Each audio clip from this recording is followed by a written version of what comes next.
Le parfum Terre de France, 100% des bénéfices au service de notre pays, présente Sud Radio Berkov dans tous ses états.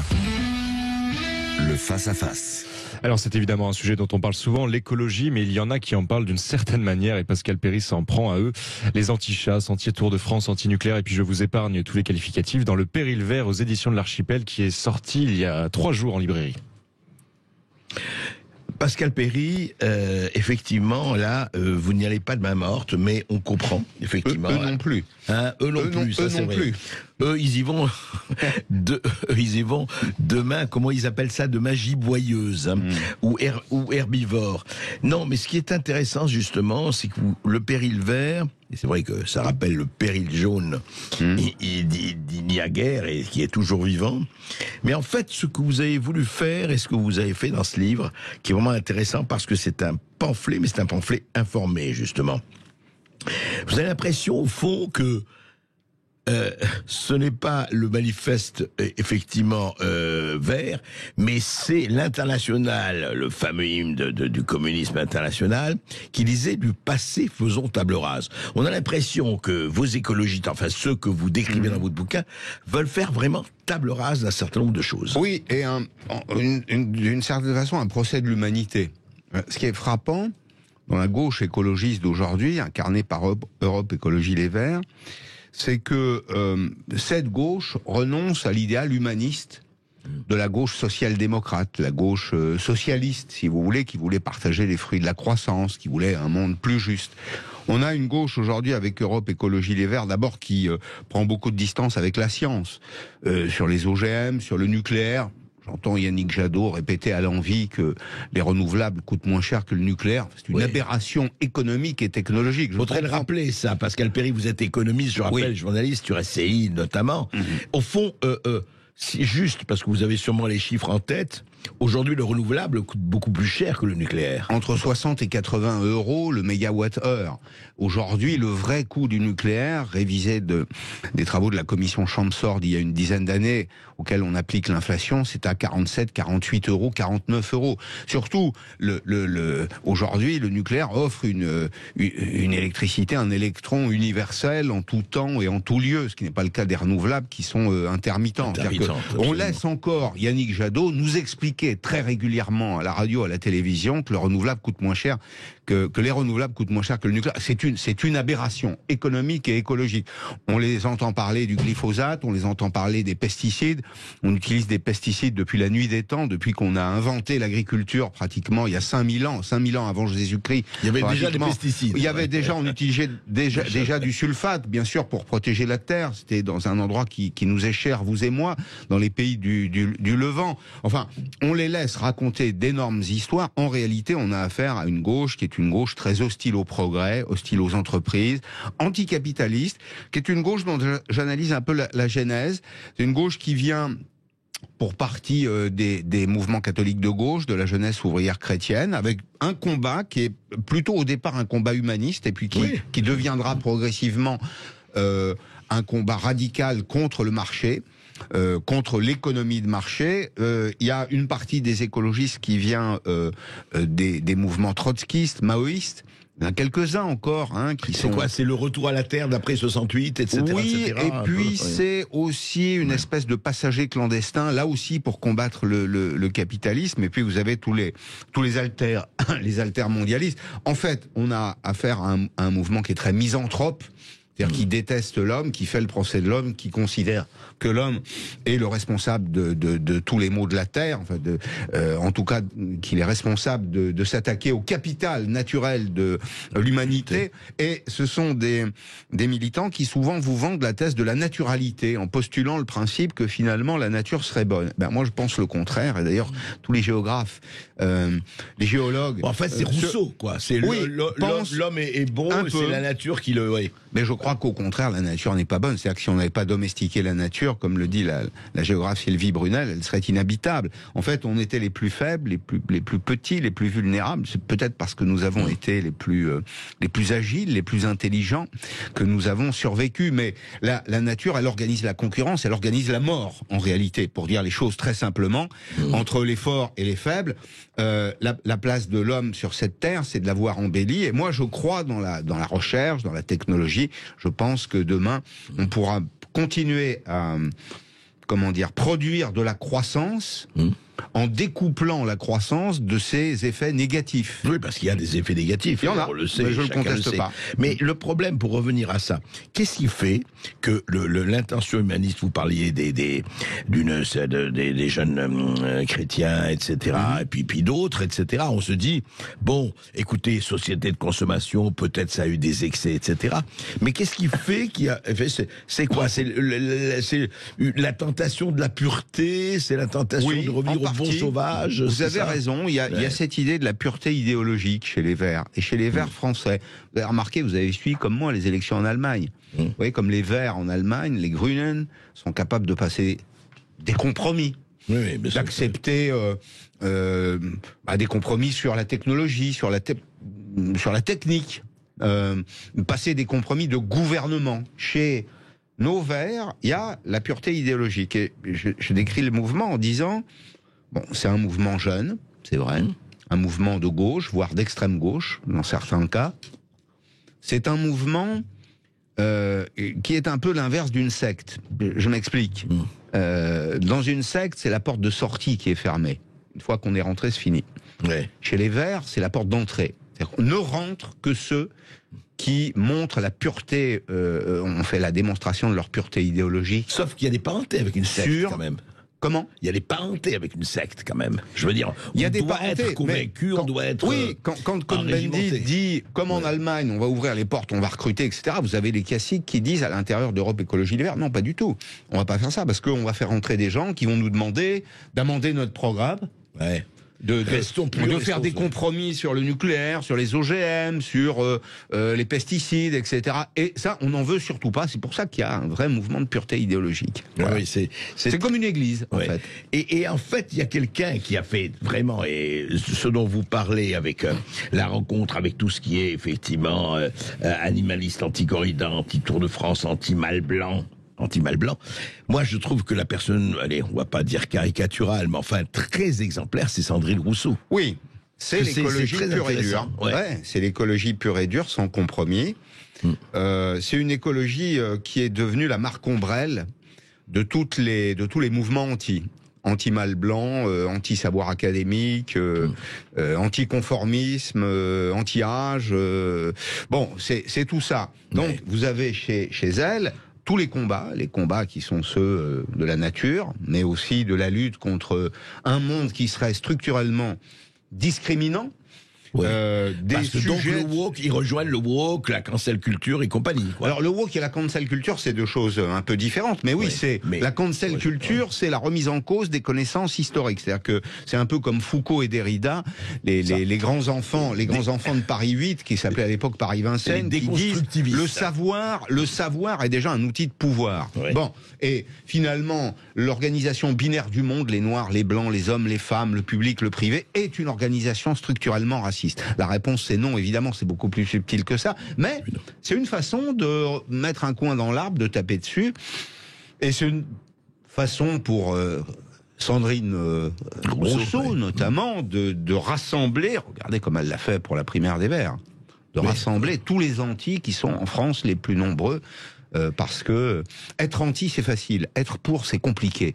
Faire la démonstration d'une chose c'est toujours beaucoup plus compliqué que dire non, le nucléaire c'est dangereux, les pesticides c'est dangereux, on empoisonne vos enfants, l'école produit du racisme, comme je l'ai vu il y a pas très longtemps. J'ai découvert que Sandrine Rousseau, elle soutenait une militante radicale de Bagnolet. Qui dit en France, mais moi j'ai pas du tout envie de confier mes enfants à l'école parce que l'école est raciste. on les oblige à manger de la viande, on leur apprend finalement leur propre soumission, et j'ai vu, mais les bras m'en sont tombés. Je dis, comment quelqu'un qui aspire à des responsabilités politiques élevées peut décrire les institutions de la France, qui est le pays le plus égalitaire du monde, comme des institutions racistes. Donc c'est tout ça. Et alors justement, vous, quand vous dites le péril vert, en fait, et ils ont aujourd'hui, par rapport, vous parlez aussi de l'historique de tout ça, et on rappelle que l'écologie politique, c'est René Dumont. Hein, au départ, oui. Au départ, 74, les années 70, oui. Voilà, c'était René Dumont, etc., qui avait fait 3,5%. Mais quand vous dites le péril, au fond, si on regarde les résultats des élections, si on s'en tient à là, Pascal Perry, que ce soit René Dumont, même Noël Mamère qui avait fait à peu près 5, puis tous les autres, ils ont jamais même Nicolas Hulot, et pourtant Nicolas Hulot, il est parti, ils n'ont jamais fait des scores extraordinaires. Donc vous pensez que c'était un vrai péril ? On est, vous et moi, bien placés, pour savoir que le péril, il est d'abord culturel.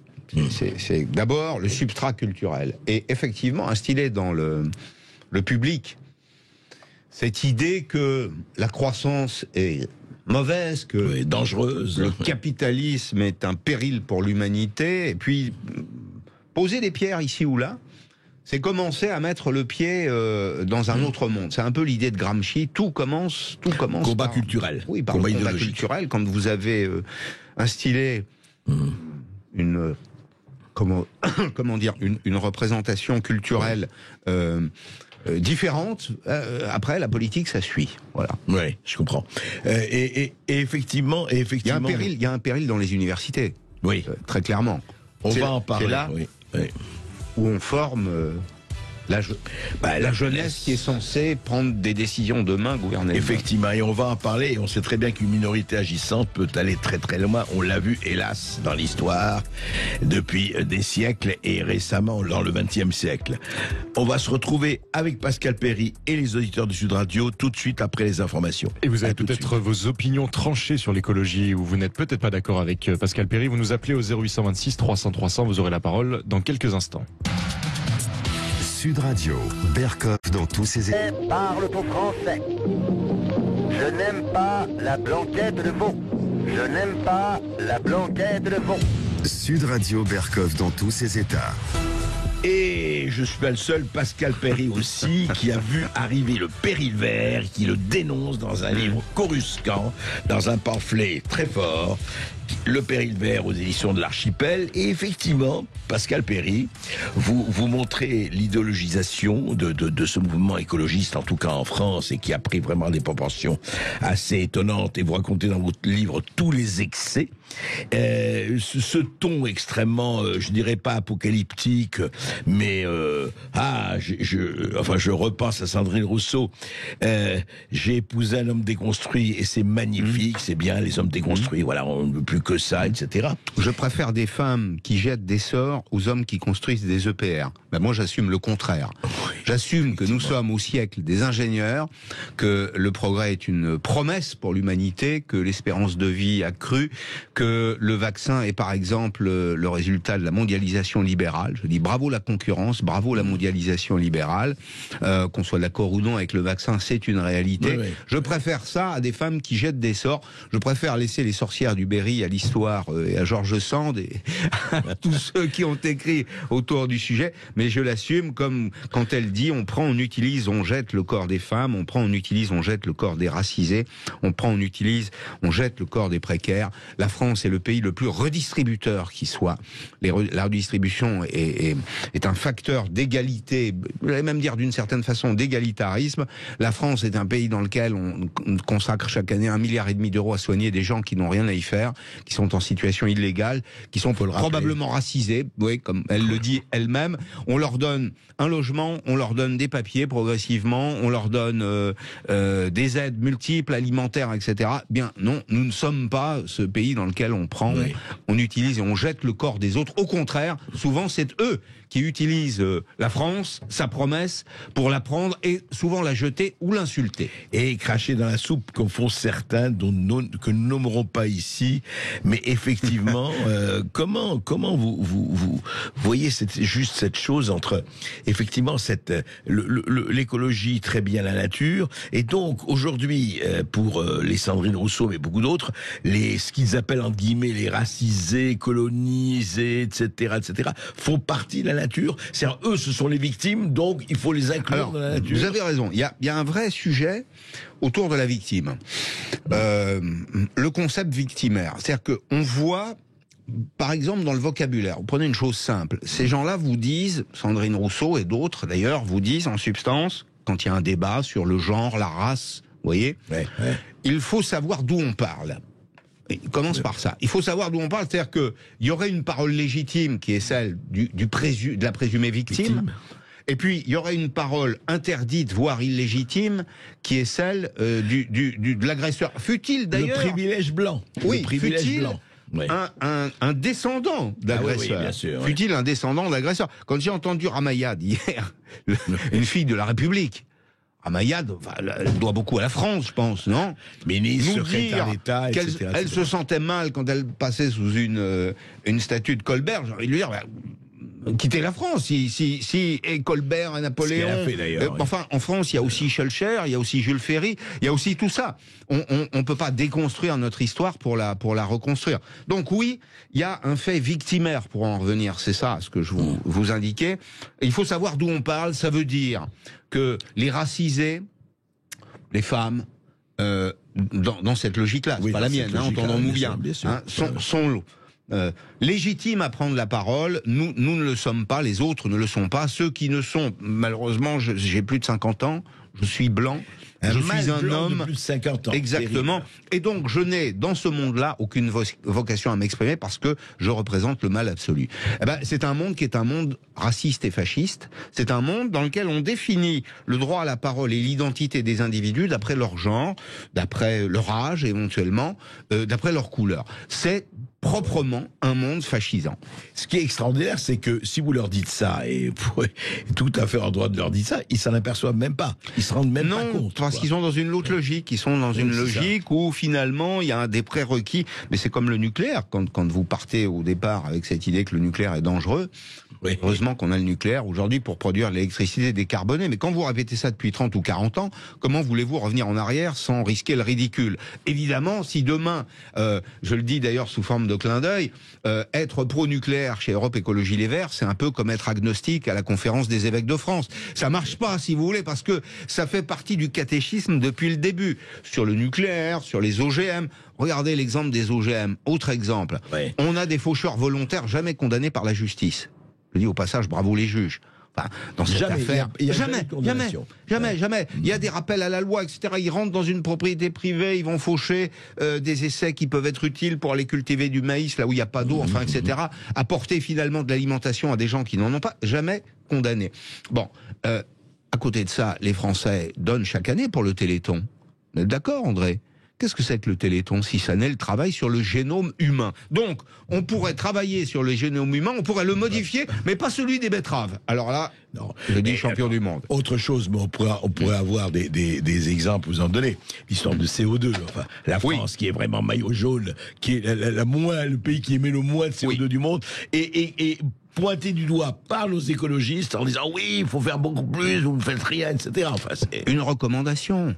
Chers amis, allez manifester devant l'ambassade de Chine, devant l'ambassade de Russie, devant l'ambassade du Vietnam. Allez même en Russie, en Inde ou au Vietnam pour y développer, pour y faire vivre l'écologie, parce que là-bas on en a besoin. C'est clair. Et en Chine, un peu plus que chez nous. Et dites-moi alors, ce passage formidable, cette politique fiction, enfin cette écologie fiction, Paris 2045. Ouais. Alors vous parlez, c'est assez amusant, c'est assez orwellien. Vous décrivez un monde quand même qui est c'est-à-dire ça y est, ça règne, l'ordre règne à Paris, tout le monde est écolo. Alors, à la manière à la suite de circonstances politiques que je ne décris pas mais que chacun pourrait imaginer, en 2045 Paris est géré par les écologistes et donc c'est une uchronie. je décris ce que pourrait être Paris en 2045. C'est pas loin, c'est dans 25-24 ans. Alors, il y a plus de rue de Rivoli, il y a une promenade florale Yves Cochet. Il n'y a plus d'habitants à Paris, ou très peu, puisque dans le débat ville dense, ville verte, les écologistes ont considéré qu'il fallait chasser une partie de la population de Paris, qu'il y avait trop de monde à Paris. Donc c'est une ville qui est une ville de 900 000 habitants. Alors c'est vrai qu'il y a des cultures, on a paysagé les rives de la Seine, les bords de Seine, on a cultivé une partie du Champ de Mars, développé une agriculture urbaine qui est chère à Madame Hidalgo et à ses amis. Mais il n'y a plus de voitures. Il n'y a plus de visiteurs non plus, il n'y a plus de commerce parce que par définition il n'y a plus de touristes. On a transformé le BHV, qui est un formidable bâtiment, en université populaire Ali Shariati, dans laquelle on enseigne. Ali Shariati, c'est un révolutionnaire iranien qui était tout à la fois musulman et marxiste. Et donc j'ai trouvé que c'était une belle synthèse de. Donc on y enseigne. Il y a un magistère Rokhaya Diallo dans lequel on enseigne la théorie des genres. On a expurgé certains auteurs. Alors vous citiez Rousseau tout à l'heure. Oui, lui est encore là, mais Molière, Victor Hugo qui appelait l'Afrique à rentrer dans l'histoire. Colbert a disparu. Colbert est mort et condamné depuis longtemps, y compris son image. Des auteurs ont disparu et on enseigne donc la théorie des genres. On le fait dans une ville où on ne consomme plus de viande, de produits carnés, sauf de la viande halal, parce que les écologistes considèrent, une partie des écologistes considèrent que l'islam c'est le mouvement des damnés de la terre. C'est un allié dans la lutte contre le capitalisme au fond, ou ça peut être un allié dans la lutte contre le capitalisme et l'Occident malsain. Ouais. Ils connaissent pas il y a une convergence. Oui. Voilà. Et juste un mot, non mais c'est vrai, et ça c'est. Et dites-moi, et que sont devenus les mâles blancs de plus de 50 ans? Eh bien, ils ont disparu. Oui, ils sont plus loin. C'est ça. D'abord, ils n'ont plus le droit de citer, ils n'ont plus le droit à la parole. Dans certains cas, ils n'ont plus le droit au travail. Il y a des postes qui leur sont interdits. On a ressuscité la mémoire du maréchal Pétain, puisque lui disait en substance la terre ne ment pas. C'est vrai. Les écologistes pourraient dire ça, la Terre ne ment pas. Moi, je pense... Elle ne ment pas. Non, elle ne ment pas. Moi, je pense au contraire. Si on leur dit ça, ils sont fous, mais c'est vrai. Mais c'est la réalité. Le général de Gaulle est voué aux gémonies, son image aussi, parce que il a été productiviste. Le général de Gaulle, c'est lui qui installe le nucléaire, c'est lui qui est productiviste, avec les communistes. Enfin, toute cette partie de notre histoire a été déconstruite, pour reprendre la formule de Sandrine Rousseau. Ça paraît très lointain. Mais si vous observez ce qui est dit, si vous écoutez ce qui est dit par les écologistes et notamment les plus radicaux, c'est un monde de rationnement, c'est un monde privatif de liberté. Je rappelle que quand les insoumis de Jean-Luc Mélenchon et les écologistes se rencontrent, c'est pour dire, comme aux universités d'été, cette année absolument pas démentie au passage, comme aux universités d'été où David Cormand et Manon Aubry échangent, leur propos est de dire oui, il faudra limiter les libertés. Car les libertés, le respect de la démocratie est un obstacle dans la lutte contre le réchauffement climatique, contre le changement climatique. Et oui, il faudra dire aux Françaises et aux Français, qui sont les plus vertueux dans ce domaine, vos libertés personnelles de circulation, de consommation seront limitées, jusqu'à ce maire de Tübingen en Allemagne, qui disait pendant la période du Covid, écoutez, on soigne des gens qui ont 70 ou 80 ans qui seraient morts quelques mois plus tard, est-ce qu'il faut vraiment les soigner? Donc je me demande, moi, si au fond, derrière tout ça, il n'y a pas une idée qui serait que chaque individu en naissant n'a qu'un droit de tirage limité sur cette terre. Oui, et dépopulation et décroissance sont les deux mamelles de ces braves écologistes, et c'est assez grave. On va tout de suite prendre des auditeurs après ceci. Et on se retrouve dans un instant, vous nous appelez au 0826 300 300. Sud Radio. Parlons vrai. Sud Radio. Ici Sud Radio. Les Français parlent au français. Les carottes sont cuites. Les carottes sont cuites. Sud Radio Berkov dans tous ses états. Et oui, bientôt il ne restera plus que des carottes, plus de viande, plus rien. Et vous nous appelez au 0826 300 300. Nous sommes avec Jean-Claude qui nous appelle de l'Essonne. Bonjour Jean-Claude. Oui, bonjour Jean-Claude.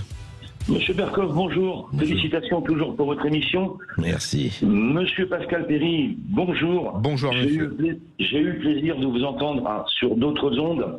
Et même si j'étais pas toujours d'accord avec vous, je trouve que là vous soulevez un problème, à mon avis, qui est je vais faire un jeu de mots, qui est capital. Hein. Alors, je vais vous poser une question. Est-ce que vous ne croyez pas, Monsieur Perry, hein, que l'écologie, enfin, qui est devenue un parti, qui ne devrait pas être un parti, et ne croyez-vous pas que l'écologie au quotidien et on va dire le capitalisme, on va dire notre économie mondiale, est-ce que vous ne pensez pas qu'il pourrait y avoir un compromis? Et quand je dis compromis, parce qu'on nous parle tous de sauvegarde de la planète. Alors, on va pas parler de la Chine, on va pas parler du Brésil, mais je pense que moi, je suis un citoyen lambda, je vous le dis. Alors on me dit, faut manger vert, faut manger écolo, faut être Vous le écolo. faites? D'accord. C'est ce que vous faites? Je le fais parce que le prix est aussi un petit peu difficile. Ouais. D'accord. Sûr. Hein. J'essaye effectivement de manger, d'acheter local. C'est pas toujours facile. Mais au niveau de l'économie mondiale, parce que là, on n'est plus au niveau de notre frontière France. Est-ce que vous ne pensez pas qu'il pourrait y avoir, parce que je pense que c'est salutaire, hein, il ne pourrait pas y avoir un accord quand même, enfin quand je dis accord, un compromis entre notre économie, et effectivement, c'est une économie et on y va et de on marché, consomme. ouais. Voilà. Et peut-être les gens qui j'appelle écolos, mais pour moi les écolos c'est pas un parti, hein. Ça c'est un excusez-moi, hein, c'est Non mais vraiment Jean-Claude, vous avez raison, mais le compromis il est déjà en cours. Votre propre voiture, elle consomme 2 fois moins aujourd'hui que celle de votre papa. L'avion qui vous transporte de Paris à Marseille, le nouvel Airbus, a une consommation par tête de passagers sur 100 km inférieure à celle d'une Clio, de chez Renault. Quand vous achetez de la lessive, il y a des enzymes qui vous permettent de laver à 30 et plus à 60. Quand vous utilisez des plastiques, il y a en Auvergne une entreprise qui a trouvé un enzyme qui consomme ou qui recycle les plastiques. Vous voyez ce que je veux dire, c'est que les industriels, les grands, d'abord parce qu'il y a une demande de l'opinion. Oui, bien sûr. Vous et moi, et vous avez raison, hein, de dire qu'il faut un compromis entre une société de consommation, de confort. Et le respect de l'environnement, parce que la destruction de l'environnement n'est pas une fin en soi, à l'évidence. Mais bon, vous avez raison. Mais ce monde-là, il est en marche. En réalité, il est déjà en marche. Vous pouvez vous-même modifier votre comportement. Moi, j'ai ajusté mon comportement. J'ai pas de voiture, j'ai pas de lave-linge, j'ai un lave-linge, mais j'ai pas de lave-vaisselle. J'utilise les transports en commun, je mange moins de viande, etc. Enfin, on le fait tous, non, je crois. Croyez pas? Oui. Bien sûr, bien sûr. Sauf qu'il y a quand même une petite inégalité, quand même, Monsieur Perry.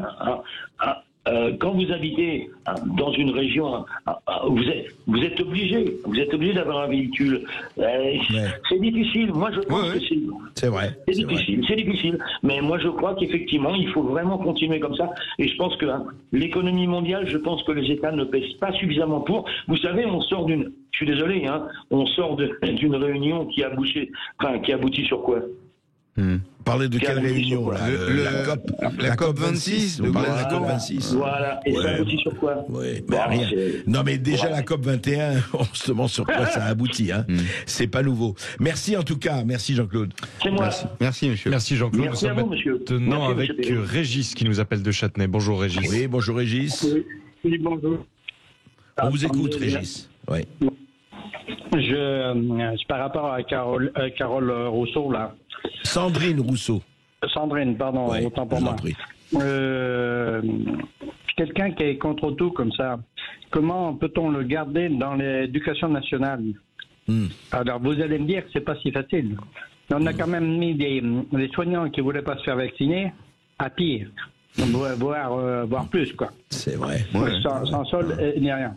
Alors pendant que je vous tiens, j'en ai deux autres. Vous parlez des OGM. Alors je suis contre les OGM qui sont contre les insectes, parce qu'on ne gagnera jamais. Par contre, je suis pour les OGM qui sont contre les maladies. D'accord. Et pour une troisième, tant que j'y suis, l'électricité. Moi, je suis pas pour le nucléaire, mais je suis pas non plus pour les renouvelables qui sont pas intermittentes, voilà. Les éoliennes et autres. Je demande par ailleurs qu'on fasse un bilan complet, un bilan carbone complet, c'est-à-dire de l'extraction des terres rares, des minerais. jusqu'au recyclage de l'éolienne. Comment on recycle le néolithe, qui est un élément dont on a besoin pour les éoliennes marines notamment. Oui, c'est un véritable poison pour la Terre. Moi, je demande qu'on fasse un bilan complet et puis on va comparer. Non, mais attendez. Par contre, ce dont personne ne parle et qui serait tout à fait intéressant à faire, c'est des petits barrages hydroélectriques. Et ça, on pourrait en avoir un tous les 2 km ou 3 km, suivant la pente qu'il y a. Et il faut pas beaucoup de pente. Ce qu'il faut, c'est pas avoir un truc fixe comme on l'avait autrefois, mais avoir un truc mobile. C'est-à-dire que quand il y a du courant, ça va se lever, mais c'est le courant qui va faire tourner le chose. Quand il y aura moins de courant, il y aura davantage de pente, de chute, et donc ça se tournera de la même manière. Oui. Régis, vous défendez une idée qui est une idée de bon sens, c'est que il faut pas mettre tous ses œufs dans le même panier. C'est-à-dire qu'aujourd'hui, et c'est vrai qu'on a commis collectivement des erreurs. En France, on a été tout diesel, tout nucléaire. Maintenant, on voudrait être tout renouvelable. Enfin, je suis désolé. Moi, je défendrai les renouvelables quand les impasses techniques auront été levées. Bien sûr. Ces éoliennes, ces moulins à vent fonctionnent 25% du temps. Vous connaissez un industriel qui investirait dans une machine dont la production est à 25% de l'optimum? Ça n'existe pas. Donc, les petits barrages que vous évoquez, ça existe déjà, mais c'est insuffisant. L'hydraulique, la biothermie, l'éolien, le solaire, mais conservons du nucléaire. À défaut, si vous voulez, on va provoquer un vrai lockout, c'est-à-dire qu'il y aura plus d'électricité dans une partie du pays, ou alors on va être obligé, comme les Allemands, de rallumer les centrales à charbon, les centrales à gaz, et puis d'émettre du CO2 et d'empoisonner nos voisins. Est-ce que c'est ça l'objectif? La réponse est non. Merci. Vous parlez des éoliennes. Est-ce que vous connaissez bien comment leur fonctionnement? Est-ce que les pales sont fixes ou est-ce qu'elles sont mobiles? Non, mais en tout cas, le problème... Non, mais je pose la question parce que si on avait des pales mobiles, on pourrait avoir un rendement 10 km/h, mettons. Mais il en faut 15 aujourd'hui. Il a raison. Oui. Il a raison. Merci Régis en tout cas pour votre appel. Et vous continuez à nous appeler au 0826 300 300. On se retrouve dans un instant. Ici Sud Radio. Les Français parlent au français. Je n'aime pas la blanquette de veau. Je n'aime pas la blanquette de veau. Sud Radio Berkov dans tous ses états. Et nous allons tout de suite dans le Gard avec Frédéric qui nous appelle. Vous souhaitiez réagir à l'intervention de Fabrice Divisio tout à l'heure. Oui, bonjour Frédéric. Et oui, bonjour tout le monde. Merci de me prendre l'antenne. Je vais faire vite car je sais que vous avez très peu de temps à consacrer aux auditeurs. Je voudrais juste remercier aussi le maître Divisio par rapport à tout ce travail qu'il fait en humaniste qu'il est et en homme de droit et de justice. Ensuite, je vais porter plainte aussi contre le ministre de la Santé. Je vais me saisir de sa plainte qui a dit qui est gratuite. Et par rapport au propos du ministre, parce que moi j'appelle ça le ministre de la Justice, parce que déjà d'une, il est mis à main, il balance des propos comme ça qui sont dignes de notre temps, d'accord? Donc cet homme-là, moi j'ai fait 20 ans d'armée. Aujourd'hui, je ne obéis plus à ce pays, à ses gouvernants. J'aime la France et je suis prêt à aller jusqu'au bout, je vous dis bien, aller jusqu'au bout pour les empêcher de nous nuire. Parce que là, aujourd'hui, ils passent et qu'ils veulent nous nuire. Et aujourd'hui, les Français, les Blancs, les Noirs, les jaunes, les violets, toutes confessions confondues, il faut qu'on s'allie, qu'on s'unisse contre cette tyrannie. Et là, samedi prochain, il faut que nous allions dans la rue, tous, parce que ça ne peut plus durer. Des propos comme ça d'un ministre sont inacceptables. Oui, vous n'avez plus confiance, vous voulez dire, dans les autorités du pays. Mais vous voulez avoir confiance? Mais oui, monsieur Berkov. Mais qui peut avoir confiance encore à ces crapules? Qui peut avoir confiance? On a vu avec Cahuzac, ces contentieux étaient financés par Pfizer. Qu'est-ce que vous voulez qu'on fasse? La première corruption au monde, c'est la santé. Le premier domaine. Non, c'est-à-dire, enfin, attendez, Cahuzac, c'était plus compliqué que ça. Ces contentieux, c'était pas que financé par Pfizer. Non, je veux dire, il faut être juste dans les informations. Simplement, non, mais là où vous avez effectivement tout à fait, c'est légitime ce que vous dites, c'est que il faut se poser effectivement des questions et il faut pas tout accepter. Moi, je suis absolument, c'est la démocratie, c'est pouvoir et contre-pouvoir. Il n'y a plus de contre-pouvoir, monsieur Berkov, vous avez vu? Il n'y a plus de contre-pouvoir. Plus aucun parti politique, comme disait Divisio, aucun dirigeant européen a sanctionné les tirs à balles réelles de la police néerlandaise. Mais c'est inacceptable. Ça, c'est vrai. Ça, c'est vrai qu'il y a eu tir à balles réelles sans sommation. En France, c'est pas ça. Attention. Bah Moi, écoutez, je dis, attention. eh ben écoutez, les contre-pouvoirs, c'est chacun d'entre nous qui l'exerce, vous l'exercez, et Oui. puisque... Merci beaucoup de m'avoir donné la parole. Merci, c'est D'accord. gentil. Merci à vous. Merci Bonne Frédéric journée. de nous avoir appelés au 0826 300 300. Et nous allons maintenant à Paris avec Jean-Baptiste. Bonjour Jean-Baptiste. Oui, bonjour Jean-Baptiste. Bonjour à tous. Déjà, merci de me donner la parole. On vous écoute. J'avais une petite question concernant les travaux de Monsieur Christian Girondeau, qui est un polytechnicien qui a sorti un livre qui s'appelle La religion écologiste. Oui. Et en fait, ma question regroupe deux auteurs, lui et Jordan Peterson, qui est un psychologue clinicien canadien. Et en fait, ma question, elle est sur est-ce qu'il n'y a pas une volonté, alors de qui que ce soit, je ne sais pas, je vais probablement passer pour un complotiste, d'en fait maintenir un monde de discours et un monde narratif autour de l'écologie, puisque le livre de Christian Girondeau démontre absolument une grosse partie des rapports du GIEC, et que toutes les perspectives qu'on a d'évolution par rapport à l'écologie sont clairement remises en question, notamment sur les émissions de CO2, puisqu'il explique dans son livre que les émissions de CO2, la réduction de 40% des émissions de CO2 françaises représenterait seulement je crois que c'est 0,25% des émissions mondiales. C'est vrai, oui. C'est tout à fait vrai. Juste, oui. Donc, qu'est-ce que vous pensez de ce travail et qu'est-ce que vous pensez de ce discours, quoi? Oui, en fait, c'est vrai, moi j'ai lu le bouquin de Girondeau, pas l'autre, mais peut-être vous l'avez lu aussi Pascal Perry, mais ça rapproche de votre argumentation. Est-ce qu'on ne gonfle pas effectivement, vous avez vu quand même, je ne parle même pas de Greta Thunberg par exemple, vous posez une question, moi, c'est lié, on dit oui, attendez, l'immigration, on parle d'immigration, etc., mais ce n'est rien à côté d'immigration écologiste, vous allez voir des centaines de millions, des dizaines de millions de gens à cause des migrants écologiques, des migrants du climat dans les prochaines années. C'est pas sérieux. C'est pas sérieux. Non, c'est pas sérieux. C'est adossé à aucune étude très documentée, très académique. Il faut pas le contester. Je pense qu'il faut retrouver le sens de la raison.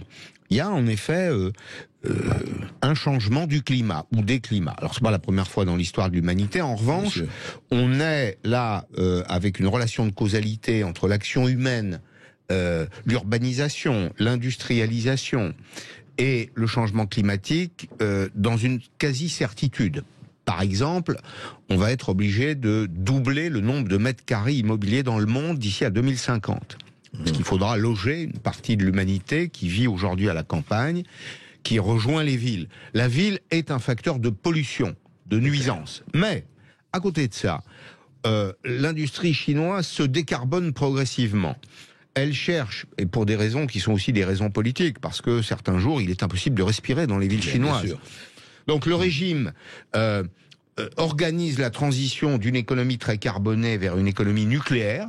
On construit des centrales nucléaires en Chine. Énorme, oui. Heureusement d'ailleurs, parce que ça substitue et le charbon et le gaz. L'Inde en prend le chemin. Aux États-Unis, il y a des prises de conscience que le mode de vie qui est le mode de vie américain génère aussi des nuisances. Je crois que les Européens, on est tout à fait exemplaires dans ce domaine. Il y a une réaction. C'est-à-dire que les États, les entreprises, les citoyens ne sont pas les bras ballants, si vous voulez. On ne va pas vers le mur en chantant, comme le disent certains. Au contraire, je pense qu'il y a aujourd'hui d'abord un travail de recherche sur des nouvelles énergies. Oui, de recherche technologique, scientifique et autres. Sur, j'évoquais tout à l'heure les lessives avec des enzymes qui permettent de réduire la température. Vous voyez, c'est des produits de grande consommation. Là, on substitue le plastique par du carton qu'on recycle, etc. Bon, on va progressivement vers une économie décarbonée. Le problème, c'est que on a aujourd'hui en France un modèle social qui est un modèle social qui nous coûte cher. Les dépenses sociales en France, c'est 1/3 du PIB, c'est 650 milliards d'euros. Si on organise demain la décroissance, nous ne serons plus en état, 1, de financer la sécurité sociale, 2, de payer les retraites que nous devons. C'est-à-dire qu'on ajoute, au fond, et c'est un peu ce que vous dites, hein, on aura une action qui sera une action extrêmement marginale, 0,25% de réduction des émissions de CO2, ça change quoi? En revanche, le modèle social français s'effondrera. Et la République sociale et indivisible qui est la nôtre aura disparu corps et biens au nom de promesses qui sont des promesses impossibles. Oui, vous voulez ajouter quelque chose? Allez-y. Justement, je trouvais ça intéressant puisque Monsieur Gérondeau explique que en fait ce qui est corrélé à la consommation d'énergie et à l'émission. Alors je prends l'émission de CO2, mais il y a d'autres particules, il y a d'autres gaz. Le méthane notamment. Ouais. Bien sûr, oui. Et oui, alors. Oui. Et du coup, c'était intéressant que justement l'émancipation sociétale est due à la consommation d'énergie en fait, et que du coup le discours écologique en fait, ne tient absolument pas compte finalement moi j'ai appris ça quand j'étais jeune, mais ne tient pas compte finalement du développement durable, qui est économie, sociale et environnement. Donc tout ça me paraît, le discours qu'il y a autour de l'écologie, je pense qu'il est à retravailler. C'est le moins que l'on puisse dire. Ouais, merci. À l'image des Grünen allemands. Absolument. Qui ont compris ce que c'est que le compromis historique. Le Bade-Württemberg, qui est la région automobile, elle est dirigée par des écologistes. Eh bien, dans l'esprit du capitalisme rhénan, du capitalisme allemand, qui est un capitalisme de coopération, les élus de ce territoire, les industriels, les organisations syndicales, les élus locaux ont passé des accords, travaillent ensemble pour améliorer, décarboner la production. On n'est pas dans le monde de l'interdit, on est au contraire dans un monde où on construit un compromis. Merci en tout cas Jean-Baptiste de nous avoir appelé depuis Paris. Nous allons maintenant à Sartrouville dans les Yvelines avec Pierre. Bonjour Pierre. Oui, bonjour Pierre. Oui, bonjour. Bonjour. Je vous remercie tout d'abord messieurs de me laisser la parole. Alors il y aurait tellement de choses à dire concernant l'écologie. Alors tout d'abord, en ce qui concerne justement les modèles du GIEC, car il faut toujours avoir en tête que ce sont des modèles. Et les modèles, c'est pas du tout la vérité. Et il y a beaucoup d'erreurs qui peuvent être commises, et notamment le modèle prévisionnel de la température moyenne. En température moyenne, ça ne veut pas dire grand-chose, honnêtement, compte tenu de l'hétérogénéité de l'atmosphère, etc., de la Terre. Mais on sait très bien que sur le plan statistique, déjà, les extrapolations sont à prendre avec beaucoup de pincettes et n'ont aucune valeur absolue. Donc quand on prévoit en 2050, c'est plus ou moins 1,5 degré. Oui, ou 2 degrés même, certains. Mais c'est plus ou moins combien? C'est plus ou moins 50%, 30%, on n'en sait rien. D'une part. D'autrement, en ce qui concerne les énergies, ce qui serait intéressant d'avoir, c'est ce qu'on pourrait baptiser le rendement surfacique. C'est-à-dire que pour une surface donnée, combien d'éoliennes faudrait-il pour équivaloir déjà à une centrale nucléaire? Et surtout, compte tenu de la surface au sol que prend la construction d'une centrale nucléaire, qu'est-ce que représenterait finalement à surface égale le rendement d'éoliennes, sachant qu'évidemment, elles ne peuvent pas être construites et ni montées à touche-touche.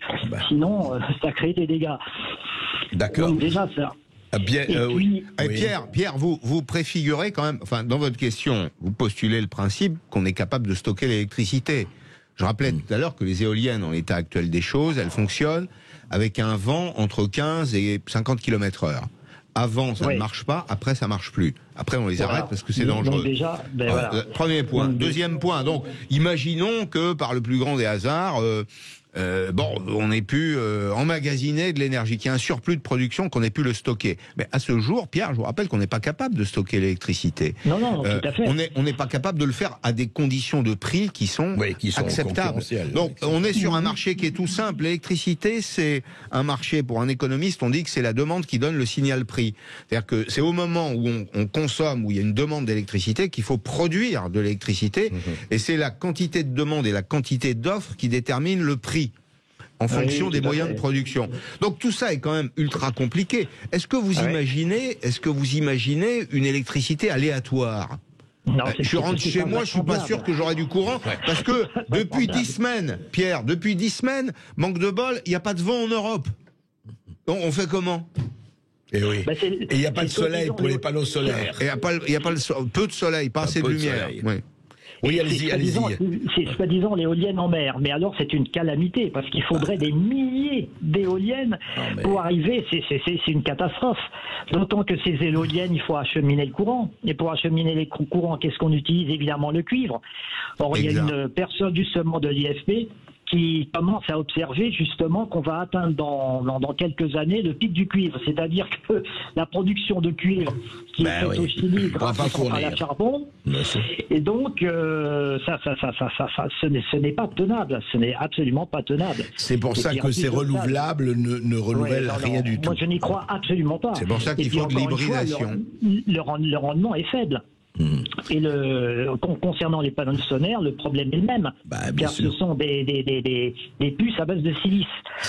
À base de silicium, pardon. Alors, le silicium, il est basé sur quoi? Sur l'extraction de la silice qui commence sérieusement à monter. La terre rare, ce qu'on appelle la terre rare. Pour le béton, pour l'architecture. Alors, le silice, non, c'est pas une terre rare. Normalement, c'est un élément abondant, évidemment, de la croûte terrestre, mais c'est pareil. On peut en faire avec du sable. Enfin, c'est compliqué de transformer la silice en silicium. CO2, ça émet également du CO2. C'est bien pour ça que on n'en sort pas. C'est bien pour ça qu'il faut pas abandonner et jeter notre bon vieux nucléaire avec l'eau du bain écologique, faussement écologique. En tout cas, c'est toujours un plaisir de voir à quel point le sujet de l'écologie vous intéresse face au péril vert, le livre de Pascal Perry. Vous continuez à nous appeler au 0826 300 300. Il nous reste un quart d'heure. Radio. Les Français parlent au français. Les carottes sont cuites. Les carottes sont cuites. Sud Radio Berkov dans tous ses états. Dernière phase de cette émission, vous nous appelez au 0826 300 300 et nous sommes avec Emmanuel qui nous appelle de Pessac. Je ne sais pas pourquoi j'ai fait la liaison. Oui, bonjour Emmanuel. Emmanuel, c'est... Alors Emmanuel, bonjour. Emmanuel, hein. Attention, hein. On est tous un peu Z. Oui, absolument en ce moment. Bonjour, oui Emmanuel. André, bonjour à votre invité. Bonjour. Vous m'entendez bien? Très bien, très bien. Parfait. Merci de me donner la parole. Voilà, juste une petite intervention parce qu'en fait, on parle beaucoup des énergies renouvelables et en fait, on ne s'intéresse pas aux dégâts futurs, c'est-à-dire en gros pas responsable. Ça nous rappelle d'ailleurs ce qu'on est en train de vivre sur d'autres sujets, puisque les milliers de tonnes de béton qui sont empruntées à des terres agricoles, quand même, je veux dire, c'est quand même des terres agricoles. Eh bien, les fournisseurs ne sont pas en demeure de pouvoir retirer ces milliers de tonnes de béton qui sont coulées pour l'éolienne, parce que moi j'en ai vu, des fois c'est 150 mètres de haut, donc c'est énorme, c'est des milliers. Les pales carbone sont enterrées. Super l'écologie, on ne sait pas les recycler. Les terres rares, c'est quand même des gamins qui finalement crèvent dans des mines. Vous avez cobalt et compagnie, les Cancer Cities de Chine. Exactement. Là par contre, alors on nous dit oui, mais vous comprenez, c'est pour être autonome. Alors déjà, si on voulait tout passer à l'électrique, il faudrait doubler le parc nucléaire. Rien que ça. Parce que là, en ce moment, c'est l'électricité à tous les niveaux, très bien, mais il faudrait doubler le parc nucléaire si on veut passer toutes les voitures en électrique, etc. Donc on les fera jamais avec des énergies renouvelables, c'est impossible. Et on dit, oui, mais c'est pour pas dépendre du pétrole. Alors le pétrole, il y a quand même plusieurs sources d'approvisionnement mondiaux, parce qu'on peut se fâcher avec l'un ou l'autre, mais demain, l'électricité, enfin les batteries, etc., c'est 90% ou 80% la Chine. Donc demain, on va de toute façon se couper de sources d'approvisionnement, et même s'il y a des améliorations énormes à faire, mais on va finalement avoir un seul fournisseur pour tout ce qui était rare, pour produire toutes ces choses-là, et d'ailleurs il commence à y avoir des problèmes dans les composants, etc., parce que les prix flambent, d'un seul fournisseur, qui n'est pas forcément notre ami. Enfin, je ne dis pas que c'est un ennemi, mais en tout cas, s'il a envie de se fâcher avec nous, il nous coupera l'approvisionnement total. Alors qu'on soit plus équilibré sur les fournisseurs d'uranium pour que les pays qui sont producteurs en profitent plus que ce qu'ils n'en profitent aujourd'hui, ça me paraît très normal. Mais en revanche, là, il y a une aberration complète, et ça, c'est passé sous le boisseau complet. Il y a une vraie diversité de l'acheminement de l'uranium. La fourniture d'uranium est l'objet d'un marché, s'inscrit sur un marché qui est concurrentiel. On a en Afrique, on a au Canada et on a en Amérique du Sud. Et vous avez parfaitement raison de dire que aujourd'hui, on est pieds et poings liés avec la Chine, qui a le monopole des terres rares, qui a pratiqué ce que les économistes appellent les prix prédateurs. C'est-à-dire qu'ils ont compris qu'il y avait un intérêt stratégique à maîtriser le cobalt, etc., toutes les terres rares. Et donc, ils ont vendu pendant très longtemps en dessous des prix du coût de production pour détruire la concurrence.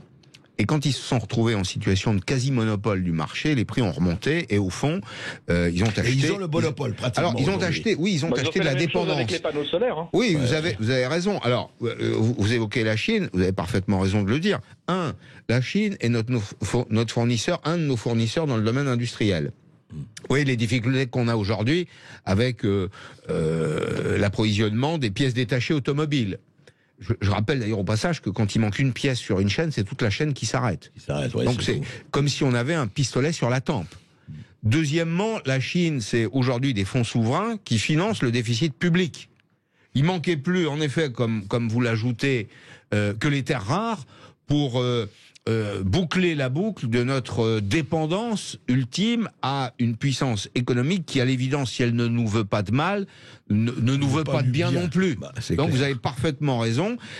Comme vous avez raison de dire qu'il y a une immense lâcheté en France autour de la perspective du développement des moteurs électriques. Oui, en effet, ce sont des enfants qui, au Congo, écoutez Denis Père, l'entrepreneur qui n'a pas pu être candidat, qui vous dit, voilà, moi mes concurrents, ils sont au Congo, ils font travailler des gosses pour 25 centimes d'euros par demi-journée. Par demi-journée. Par demi-journée, 25 centimes d'euros par demi-journée.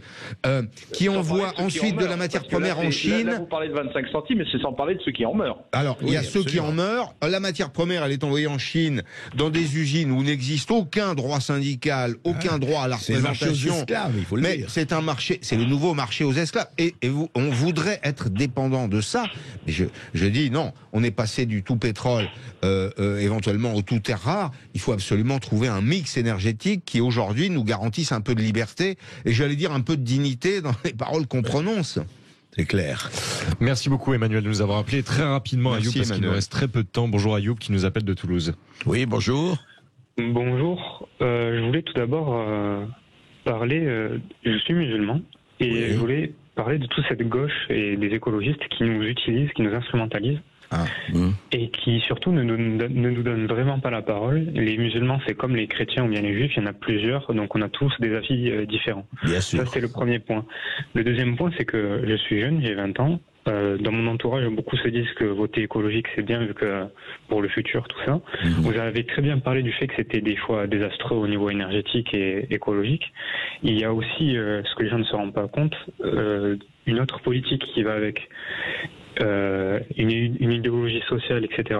Il y a un mot que votre invité a utilisé, c'est racisé, qui m'a fait bondir.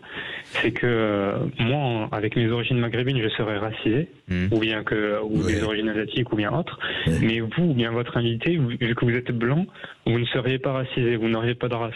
Donc moi, ça m'a fait, c'est vrai, vous avez raison. Ça m'a fait réfléchir, et je voulais vraiment intervenir pour vous parler de ça et amener votre attention sur ce mot. Mais merci Ayoub, vous avez tout à fait raison, et vraiment, débarrassons-nous de ces étiquettes complètement imbéciles. Chacun son identité, et nous sommes tous des êtres humains d'abord. Ne l'oublions jamais. Et les étiquettes, les écologistes se les collent eux-mêmes, puisque Pascal Perry les évoque dans son livre Le Péril Vert aux éditions de l'Archipel, qui est déjà en librairie. Et puis tout de suite, on retrouve Brigitte Lay qui va parler des adolescents. Sud Radio Berkov dans tous ses états, midi 14h. André Berkov. Avec le parfum Terre de France, 100% des bénéfices au service de notre pays.